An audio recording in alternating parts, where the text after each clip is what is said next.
भद्रक जिला चांदबाली निर्वाचन मंडली तिहिड़ी ब्लॉक अधीन शाहपुर पंचायत में बीजेडी कर्मी सम्मेलन बुधवार राति स्थानीय शाहपुर बजार अनुष्ठित हो जाएगी। अवसर में पूर्वतन सरपंच बलभद्र माठों सभापतित्व में एक सभा अनुष्ठित होता। एथिरे मुख्य अतिथि भाव चांदबाली विधायक प्रार्थी डॉ व्योमकेश राय जोगदे शाहपुर पंचायत विकास रे पछई जाइछि। आगामी दिन में पंचायतर विकास एक नंबर पंचायत कर अनुदान जोगाई दिया। सेथिपाई विधायक श्री राय संपूर्ण दायित्व नेबा सहित ओडिशार प्रगति रे शाहपुर पंचायत को जोड़ाजिबो बोली कहिथिले। एथिरे सम्मानित अतिथि भावे पूर्वतन चांदबाली ब्लॉक अध्यक्ष नरेश माझी, नव पंचायत सभापति मानस रंजन नायक, जिला युवा बिजेडी उपसभापति देवेंद्र महाकूट, पंचायत युवा बिजेडी सभापति प्रहलाद महाकूट प्रमुख जोगदे जोड़ी संख्यारे भोट देबाकू निवेदन करथिले। अन्यमानंक मध्यरे बिजेडी नेता रवींद्र महाकूट, प्रताप महाकूट, सुधांशु डांगुआ, जयराम महाकूट, प्रमोद डांगुआ, हृदानंद बेहेरा प्रमुखों समेत शताधिक पुरुष महिला कर्मी उपस्थित थिले।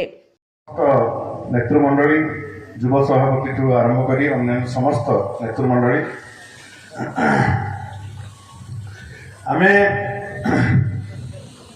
जून 1 रे निर्वाचन हबाकू जाउची एकथा आमे समस्त जानिछु। जून 1 कहीं गुरुत्वपूर्ण मुझे विषय खाली गोटे दुई पद आपको कहबी। जून 1 हूँ माननीय मुख्यमंत्री षष्ठ थर निर्वाचित हेबे 2024 जो इलेक्शन होची से माननीय मुख्यमंत्री षष्ठ थर निर्वाचित हेबे एवं भारत वर्षर सबुठार अधिका समय मुख्यमंत्री होगी गोटे विरल रेकर्ड स्थापन करेंगे नवीन पट्टनायक। ये हूँ नंबर 1। नंबर 2 हूँ जे आमर जनता दल बड़ू विजु जनता दल पर्यंत 2 थर लगातार कहीं जीति नथिले। आमे 2 थर जीतिलु। 2 थर जीतिला परे एबे तृतीय थर हैट्रिक करबा को जाउछु। ये होची द्वितीय कथा। एवं तृतीय कथा होची जे आमर जा सहित लड़ाई होची जे बीजेपी रे प्रार्थी अछंती सभापति हेचंती टीवी रे बेले बेले देखौछ ताको से ताको घर कोठी भंडारी पोखरी से ठिया होते धामनगर 5 थर खंड हारिले। भंडारी पोखरी थरे हारिले।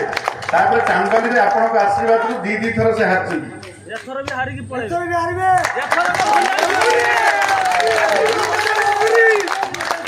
ताको घर भंडारी पोखरी तमे भंडारी पोखरी रे सेवा कर। आज्ञा चांदबाली निर्वाचन मंडल रे आमे अछु। मो घर चांदबाली, मो मामू घर तिहिड़ी। मु चांदबाली तिहिड़ी कथा बुझिया पई सक्षम एवं चांदबाली जेते काम थिला जोगुड़ा विरोधी दल इश्यू करुले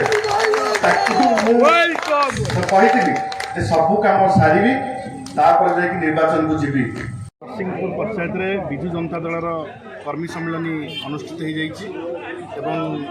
हजार हजार संख्यार युवक माने माँ माने एवं गुरुजन माने जोगदे कर्मी सम्मेलन को सफल कर समस्त शपथ नहीं जे आगामी 2024 निर्वाचन रे माननीय मुख्यमंत्री नवीन पट्टनायक को षष्ठ थर आउ थे दायित्व देवे एवं भारत वर्ष में विरल रेकर्ड सृष्टि करेंगे सबुठ दीर्घतम समय मुख्यमंत्री हेबार। एवं चांदबाली रे एथर हैट्रिक विजय आशीर्वाद कामना करूँ। लगातार भाव विजु जनता दल कांग्रेस कौन दलू ये केबे भी लगातार भाव में 3 थर कहीं जीति ना। तेणु ये गोटे रेकर्ड हम और चांदबालीवासी आशीर्वाद माँ मान आशीर्वाद रू आज निश्चित भाव में चांदबाली रे जो सिचुएसन आम पाखापाखि 30,000 ऊर्ध्व भोट्रे ये जितबू बोली आमर आकलन एवं जो भाई संख्यार लोक मैंने निश्चित समर्थन दौरान एवं जो भाई भाव में चांदबाली विकास होती विभिन्न क्षेत्र में रास्ता घाट ठू आरंभ कर पीवा पानी ठू आरंभ कर स्वास्थ्य अवस्था ठू आरंभ कर पानीय जल पर्यंत से विकास को लेकिन आम लोकों पाखक जाऊँ एवं लोक मैंने आदृत करुँच लोक मैंने कनसीडर करुँच नाई 10 वर्ष भितर चांदबाली गोटे अभूतपूर्व उन्नति डेभलपमेंट होती से माननीय मुख्यमंत्री नवीन पट्टनायक को एवं मु विधायक भाव में डॉ व्योमकेश राय मते से विपुल संख्यार आशीर्वाद दौरान एवं मंजुलता मंडल जी आम एमपी प्रार्थी अच्छा विपुल संख्यार जितेबे बोली आशावादी अच्छी। भद्रक तिहिड़ी विभूतिभूषण ग्रहचाजों रिपोर्ट अपराह्न लाइव।